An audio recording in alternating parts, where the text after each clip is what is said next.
آج میں نے کلپ دیکھا، مجھے لوگوں نے بھیجا، وہ حضرت عمرو ابن العاص رضی اللہ تعالی عنہ کے حوالے سے، مشہور زمانہ صاحب ہیں جنہوں نے پہلے بیک گراؤنڈ میں میوزک لگایا ہوا ہے جیسے بڑے غم کا نا، ہائے ان کی موت کا وقت ہے اور وہ کیا کہہ کے دنیا سے چلے گئے۔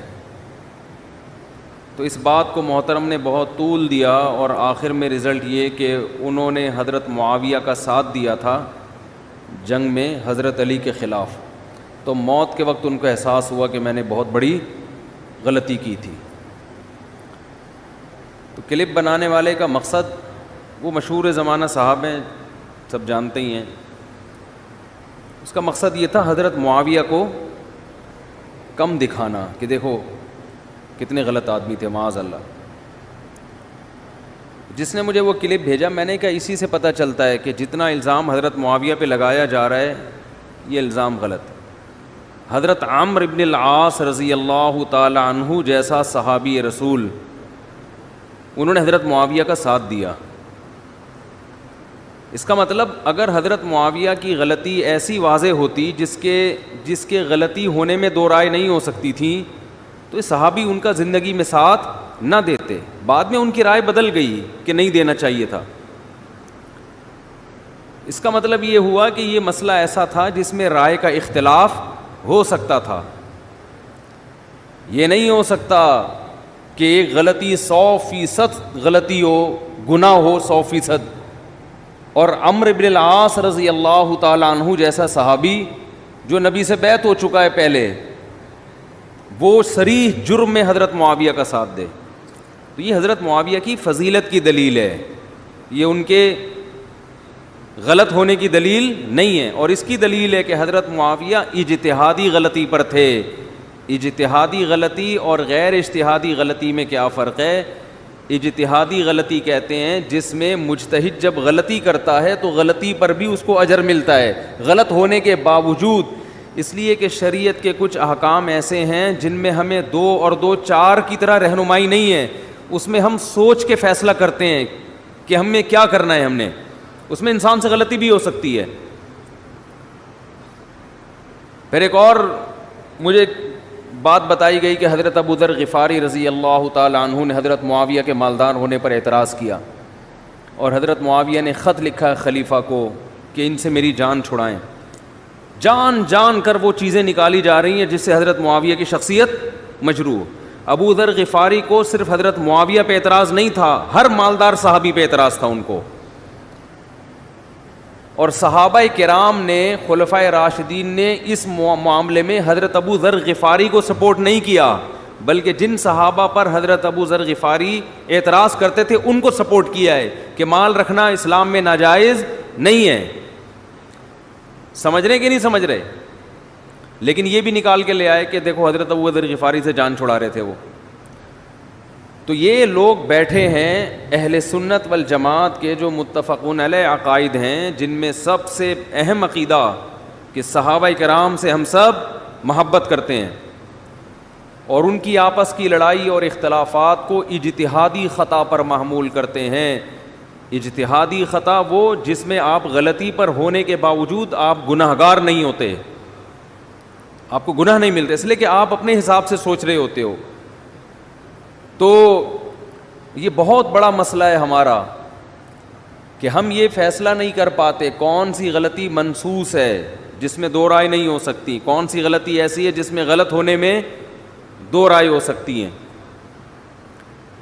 اگر یہ بات سمجھ میں آ جائے بہت سارے مسائل ہمارے حل ہو جائیں گے۔ تو صحابہ کے اختلافات بھی جو ان کی جنگیں ہوئی ہیں وہ اسی نوعیت کی تھیں۔ مال حضرت حسن کے پاس بھی بہت تھا، نبی کے نواسے۔ حضرت حسن بہت مالدار صحابی تھے، وہ میں نے بیان میں کہا تھا نا کتنے زیادہ نکاح کیے انہوں نے۔ تو جب طلاق دیتے تھے، بعض روایتوں میں آتا ہے 100 باندیاں اپنی طلاق یافتہ عورت کو انہوں نے گفٹ میں دی ہیں، ہدیے میں دی ہیں۔ بہت زیادہ خیال کیا، جس کو طلاق دی اس کو بہت پیسہ دیتے تھے وہ، تو پیسہ بہت تھا ان کے پاس۔ تو اس طرح کلپ معاذ اللہ حضرت حسن کے خلاف بھی بنایا جا سکتا ہے، لیکن ہم نہ حضرت حسن کے خلاف کہہ سکتے ہیں اور نہ حضرت معاویہ کے خلاف۔ تو ایک مسئلہ تو خوب یہ اچھی طرح سمجھ لیں، سیدنا امیر معاویہ رضی اللہ تعالی عنہ کا جو سب سے بڑا مسئلہ ہے خلافت یزید کا، اس کے بارے میں آپ بات کو سمجھیں۔ حضرت معاویہ نے سوچا کہ پہلے بھی بڑا اختلاف ہوا، جنگیں ہوئیں، نقصان ہوئے، اب میری موت کے بعد بھی ایسے حالات نہ ہو جائیں، اب میں کمزور ہو گیا، بوڑھا ہو گیا، کب تک میں زندہ رہوں گا؟ کیا میں اپنے بیٹے کو اپنی زندگی میں اپنے خلافت کے مقام پہ بٹھا دوں اور اس کے لیے بیعت لے لوں؟ آپ نے مروان ابن الحکم کو بھی خط لکھا کہ ارباب حل و عقد جو ہیں مدینے والے، ان سے مشورہ لیں کہ کیا میں یزید کو خلیفہ بناؤں، اور وہ جو رائے دیں مجھے لکھیں۔ انہوں نے بھی مشورہ لیا، ان سب نے بھی یہی کہا کہ حضرت معاویہ چونکہ بہت بڑے فراست والے ہیں، سمجھنے والے ہیں معاملات کو، اگر بہتر سمجھتے ہیں تو ٹھیک ہے۔ اور جب آپ نے یزید کے لیے بیعت مانگی اور فیصلہ کیا تو اللہ سے دعا کی کہ یا اللہ، اگر یہ میرا فیصلہ ٹھیک ہے اور یزید اس کا مستحق ہے تو اس کی مدد فرما، اور اگر یہ میرا فیصلہ غلط ہے اور یزید اس کا مستحق نہیں ہے تو اس کی خلافت کبھی کامیاب نہ ہو۔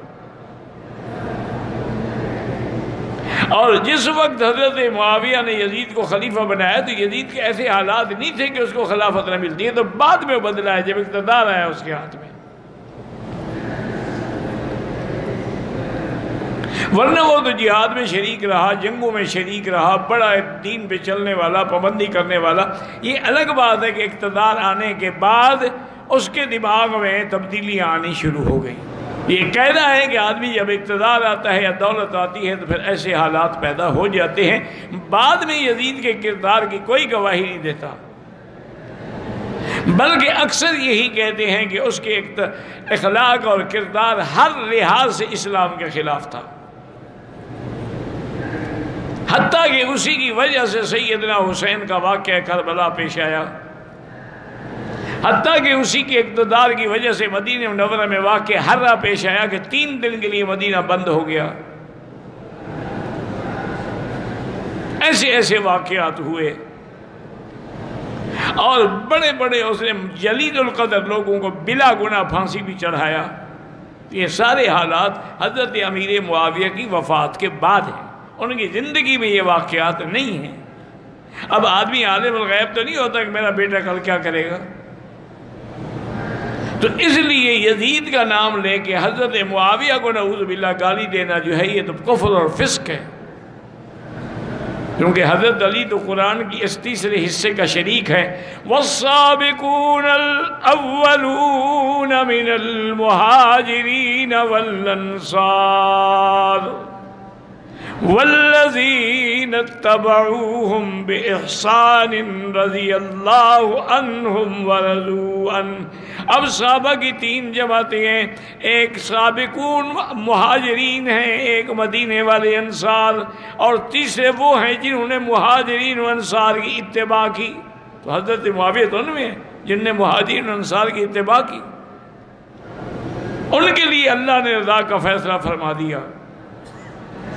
اس لیے امام شافعی رحمۃ اللہ علیہ نے اپنی کتابوں میں لکھا ہے کہ بھئی قرآن نے 3 جماعتوں کا ذکر کیا ہے، اب ہم نہ تو مہاجر بن سکتے ہیں نہ انصار بن سکتے ہیں، اب ایک جماعت باقی ہے کہ ہم ان کے غلام بن کے رہیں۔ اگر تم نے انصار و مہاجرین اور صحابہ کی غلامی کا انکار کیا تو پھر جہنم ہے۔ لکھا چونکہ 3 جماعتیں ہیں قرآن میں، السابقون الاولون، اور دوسرے کون ہیں انصار، اور تیسرے کون ہیں والذین اتبعوہم، اور صرف نتبعوہم نہیں، نتبعوہم بإحسان، یعنی خالص ہو کر ان کی اتباع کریں، کیونکہ صحابہ معیار حق ہیں۔ اسی لیے اللہ نے قرآن میں فرمایا ہے فَإِنْ آمَنُوا بِمِثْلِ مَا آمَنْتُمْ بِهِ، ایمان لاؤ جیسے صحابہ ایمان لائے۔ تو صحابہ تو ایمان کا نمونہ ہے، وہ تو ایمان کے لیے نقش ہے، اور صحابہ ہی ہیں جنہوں نے الحمدللہ ثم الحمدللہ، اللہ کے دین کی امانت کو سنبھالا اور پوری دنیا میں دین پہنچایا۔ 60 ہجری میں آپ تقریباً جو 22 رجب کو آپ فوت ہوئے، اور وہیں دمشق میں آپ کی جنازہ ہوا اور حضرت ضحاک نے جنازہ پڑھایا اور وہیں وہ دفن کیے گئے۔ اب روافض اور شیعہ نے ایک مذموم حرکت کی ہے کہ 22 رجب کو وہ کونڈے بناتے ہیں اور اس کو کہتے ہیں کہ حضرت امام جعفر کی پیدائش کی وجہ سے ہیں، حالانکہ یہ غلط بات ہے۔ حضرت امام جعفر تو رمضان میں پیدا ہوئے، وہ تو 22 رجب کو پیدا ہی نہیں ہوئے۔ اصل وہ امیر معاویہ کے بغض میں خوشی مناتے ہیں، اسی لیے انہوں نے 22 رجب کے کونڈے اجرا کیا ہے۔ تو علماء نے متفق علیہ لکھا ہے کہ ان کے اندر شرکت کرنا یا ان کا بنایا ہوا کھانا کھانا جو ہے انتہائی گناہ کا کام ہے اور صحابہ کی دشمنی ہے، لہذا آدمی کو ہر لحاظ سے ان سے احتراز کرنا چاہیے۔ رضی اللہ عنہم ورضوا عنہ واللہ اعلم۔ حضرت علی کی شہادت کے بعد لوگوں نے، جبکہ ابھی حضرت علی زخمی تھے، انتقال نہیں ہوا تھا، آپ سے پوچھا کہ ہم حسن کے ہاتھ پر بیعت کر لیں رضی اللہ تعالیٰ۔ آپ نے فرمایا نہ، میں تمہیں اس کا حکم دیتا ہوں اور نہ روکتا ہوں، یہ تمہارا معاملہ ہے، امر المسلمین ہے، مسلمان فیصلہ کر لیں جس کو چاہیں۔ چنانچہ حضرت حسن رضی اللہ تعالیٰ عنہ کے ہاتھ پر بیعت ہو گئی۔ اب معاملہ ٹھہرا حضرت حسن اور حضرت معاویہ کے مابین۔ 6 ماہ خلافت رہی ہے حضرت حسن کی رضی اللہ تعالیٰ، اور میں انہیں 5واں خلیفہ راشد مانتا ہوں۔ ابو بکر، عمر، عثمان، علی، حسن، انہوں نے کوئی اپنی قوت سے خلافت حاصل نہیں کی تھی، بلکہ مسلمانوں نے انہیں خلیفہ بنایا تھا۔ لیکن یہ اس قدر صلح جو انسان تھے، بہت نرم طبیعت کے انسان، جب انہوں نے دیکھا کہ یہ تو پھر خوریزی کا معاملہ ہو رہا ہے، ابھی معاویہ کے پاس 40,000 کا لشکر تھا، ان کے پاس بھی بڑا لشکر موجود تھا، بلکہ 40,000 ان کے پاس تھا، حضرت معاویہ کے پاس اس سے بڑا تھا۔ انہوں نے صلح کر لی حضرت معاویہ سے رضی اللہ تعالیٰ، اور وہ حدیث ان کے حق میں جو ہے پیشن گوئی تھی وہ پوری ہو گئی کہ حضور نے فرمایا تھا میرا یہ بیٹا مسلمانوں کے 2 گروہوں کے مابین صلح کرائے گا۔ یہ سن 41 ہجری کا واقعہ ہے جب صلح ہو گئی اور حضرت حسن دستبردار ہو گئے اور امیر معاویہ کو اب خلیفہ تسلیم کر لیا گیا۔ اس کو عام الجماع کہتے ہیں، یعنی وہ انتشار اور تفرقہ جو سبائی فتنے سے شروع ہوا تھا، اگرچہ اس کا نقطہ آغاز تو بالفعل بنا شہادت عثمان، پھر وہ جنگ جمل اور جنگ صفین اور جنگ نہروان، اور اس کا ایک نتیجہ جو نکلا وہ کیا تھا کہ اسلامی حکومت کی حدود کی جو توسیع ہو رہی تھی وہ عمل رک گیا۔ وہ تو خلفائے ثلاثہ، اب یہ ثلاثہ میں گن رہا ہوں، حضرت ابوبکر، حضرت عمر، حضرت عثمان، ان کے دور میں ساری توسیع ہوئی، فتوحات ہوئی۔ حضرت علی کا دور جو ہے سارا خانہ جنگی کی نظر ہو گیا۔ وہ خلیفہ راشد ہیں، اس میں کوئی شک نہیں ہے، بہت عظیم شخصیت ہے، ہمارے نزدیک صحابہ کرام میں سوائے 3 کے سب سے بڑھ کر ہیں، سب سے افضل ہیں۔ ہاں، ابو بکر، عمر، عثمان ان سے افضل ہیں ہمارے نزدیک۔ خلافت جو ہے خلفاء کے مابین ترتیب فضیلت جو ہے وہ ترتیب خلافت کے مطابق اہل سنت کے نزدیک، لیکن باقی ہزاروں صحابہ میں تو سب سے اونچے ہیں۔ اس حوالے سے حضرت علی کا کوئی قصور نہیں ہے رضی اللہ تعالی، ان کی کوئی کوتاہی نہیں ہے، انہیں یہ خلافت ملی ہی ایسے پرفتن دور میں ہے۔ اگر کہنا جو ہے اگر روکا گیا ہے کہ یہ کلمہ لو مت استعمال کیا کرو، اگر یوں ہوتا تو یوں ہو جاتا، لیکن یہ کہ بہرحال ہمارا سوچنے کا ایک انداز ہے، اگر حضرت علی کو اول دور میں خلافت ملی ہوتی تو ان کے کچھ اور نتائج اور ہوتے۔ اب یہ پرفتن دور کے اندر خلافت ملی، خانہ جنگی ہو رہی ہے، اور جو حالات میں نے آپ کو بتائے ہیں، ظاہر بات ہے کہ وہ دور جو نہ ذرائع آمد و رفت ایسے تھے، نہ ذرائع مواصلات ایسے تھے، نہ کمیونیکیشنز ایسی تھیں، وہ تو یوں سمجھیے کہ دارالخلافہ کے اندر کے حالات جو ہیں بس وہیں پر فیصلہ ہو رہا تھا، یا پہلے مدینے میں ہوا، حضرت عثمان شہید ہوئے، اور یا پھر کوفے میں ہو گیا۔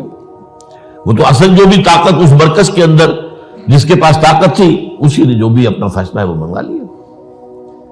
بہرحال یہ جو حضرت حسن نے مصالحت کی ہے، جس کی بنا پر ہم تو انہیں سلام کرتے ہیں، ان کا احترام کرتے ہیں، انہوں نے خانہ جنگی ختم کی، فساد جو ہے اس کی جڑ کاٹ دی، تعامل جماعت ہو گیا، اب امن ہو گیا۔ اور نوٹ کیجئے اس کے بعد 20 برس تک امیر معاویہ کی حکومت رہی ہے، 20 برس، اور کامل امن رہا ہے۔ اس میں یہ بھی ہے کہ ان کے تدبر کو بھی دخل حاصل تھا، یہ بھی ہے کہ انہوں نے کچھ طاقت کا استعمال بھی کیا، یہ بھی ہے کہ انہوں نے دلجوئیاں بھی کی لوگوں کو، جس کو ہم کہتے ہیں مؤلفۃ القلوب، جو زکوٰۃ کے مسائل میں شامل ہے، کچھ لوگوں کی کے شر سے اس کو روکنے کے لیے ان کو جو ہے کچھ زکوٰۃ میں سے پیسہ دیا جائے وغیرہ وغیرہ، مؤلفۃ القلوب، تالیف قلب کے لیے۔ بہرحال نتیجہ یہ ہے، تاہم یہ جان لیجئے کہ حضرت معاویہ صحابی رسول ہیں، ہم ان کو تسلیم کرتے ہیں، لیکن ان کی خلافت کو خلافت راشدہ ہم نہیں مانتے، اس لیے کہ وہ انہوں نے اپنی طاقت سے حاصل کی ہے۔ میں نے اسی لیے کہا حضرت حسن رضی اللہ تعالیٰ عنہ کی خلافت خلافت راشدہ ہے، لیکن حضرت معاویہ کی خلافت خلافت راشدہ، اگرچہ اس میں امن رہا، اور وہ جو عمل رک گیا تھا، وہ جو مزید توسیع دارالاسلام کی، وہ دوبارہ شروع ہو گیا، خراسان کی طرف پیش قدمی شروع ہو گئی، ادھر پہلا بحری بیڑا بنایا حضرت معاویہ نے رضی اللہ تعالیٰ عنہ، اور یہ بحیرہ روم کے بعد جزائر کو فتح بھی کیا۔ انہی کے زمانے میں مسلمان فوجیں جو ہیں استنبول تک پہنچ گئی، قسطنطنیہ کی فصیل تک پہنچ گئے، اگرچہ فتح نہیں ہو سکا قسطنطنیہ اس وقت، وہ تو بعد میں کئی سو سال بعد ترک جو خلیفہ تھا اس کے ہاتھوں فتح ہوا۔ معاویہ کے دور میں حضرت امیر معاویہ کے حکم سے حضرت علی کو گالیاں دی جاتی تھی۔ دیکھیں، اہل سنت میرے مخاطب ہیں جی، یہ پرچی لکھنے والا بھی اہل سنت ہی ہو۔ اب مجھے محمد علی مرزے کا پتہ نہیں کہ وہ سنی ہے یا شین ہے، وہ یہ باتیں کرتا رہتا ہے، وہ یہ اس کو اچھالتا ہے، گالیاں دیتے، حضرت معاویہ گالیاں دیتے تھے۔ میں قرآن سے جواب دینا چاہتا ہوں، میں قرآن سے جواب دینا چاہتا ہوں۔ قرآن کہتا ہے وَكَرَّهَ إِلَيْكُمُ الْكُفْرَ وَالْفُسُوقَ وَالْعِصْيَانَ، ہم نے محمد کے یاروں سے کفر کو بھی ہٹا دیا، فسق و فجور کو بھی ہٹا دیا، نافرمانیوں کو بھی ہٹا دی۔ ایک ہو گئی۔ میرے نبی نے فرمایا مومن کو قتل کرنا کفر ہے اور مومن کو گالی دینا فسق ہے۔ مومن کو گالی دینا کیا ہے؟ زور سے بولو، مومن کو گالی دینا کیا ہے؟ فسق ہے، گالی دینے والا فاسق ہے۔ اور قرآن کہتا ہے کہ میرے نبی کے جو یار ہیں ہم نے ان سے فسق و فجور کو کیا کر دیا ہے؟ دور کر دیا، وہ فاسق نہیں ہو سکتا۔ ایک بات آپ بتائیں، جن لوگوں نے یہ باتیں گھڑی ہیں نا، انہوں نے گھڑی ہیں صحابہ کو بدنام کرنے کے لیے۔ ایک بات آپ بتائیں، ہم نبی پاک کے زمانے سے کتنے دور نکل آئے جی؟ 15ویں صدی، اور وہ کب تھے؟ قریب۔ صحابہ زندہ تھے کہ نہیں زندہ تھے؟ ہزاروں کی تعداد میں صحابہ زندہ تھے۔ میں بندیالوی گئے گزرے دور میں، جب آپ کا ایمان مل کر بھی کسی صحابی کے ایمان کے 1,00,000ویں درجے کو بھی مقابلہ نہیں کر سکتا۔ میں بندیالوی جمعے کے دن خاکم بدان معاذ اللہ، میرے منہ میں خاک، اگر میں حضرت علی کے متعلق کوئی ناروا جملہ کروں، گالی بڑی دور کی بات ہے، کوئی ناروا جملہ میری زبان سے الیاذ باللہ نکلے، سنو گے یا مجھے ممبر سے نیچے پھینکو گے؟ مجھے اتار کے نیچے پھینکو گے؟ تو کون ہوتا ہے حضرت علی کے متعلق یہ جملہ کہنے والا؟ اس کا مطلب یہ ہوا اس زمانے کے جو صحابہ تھے ان کا ایمان آپ کے ایمان کے برابر بھی نہیں تھا۔ خطیب گالیاں نکالتا رہتا تھا اور وہ چپ کر کے گالیاں سنا کر۔ سب کا معنی گالی ہوتا ہے؟ لوگوں کو خراب کرتے رہتے ہو؟ سب کا معنی گالی نہیں ہوتا، سب کا معنی ہوتا ہے کسی پہ تنقید کرنا، اس کے رویے پہ تنقید کرنا، وہاں سب کا لفظ ہے۔ ورنہ اس وقت میرے ذہن میں نہیں حوالہ، لیکن میں نے پڑھا ہے، میں پیش کر دوں گا۔ دو آدمیوں کے متعلق جنہوں نے میرے نبی کے کسی کہنے پر عمل نہیں کیا تھا، تو حدیث میں آتا ہے سبہما، کر مانا یہاں نبی پاک کے متعلق سب کا لفظ آ گیا ہے۔ کوئی بندہ یہ معنی کر سکتا ہے کہ نبی پاک نے معاذ اللہ ان دونوں کو گالی دی تھی؟ سب کا معنی ہر جگہ گالی ہوتا ہے؟ گالی نہیں ہوتا ہر جگہ سب کا معنی۔ ناروا رویے پر، کسی کے رویے پر کیا کرنا؟ تنقید کر۔ یہ سب جھوٹی روایتیں ہیں۔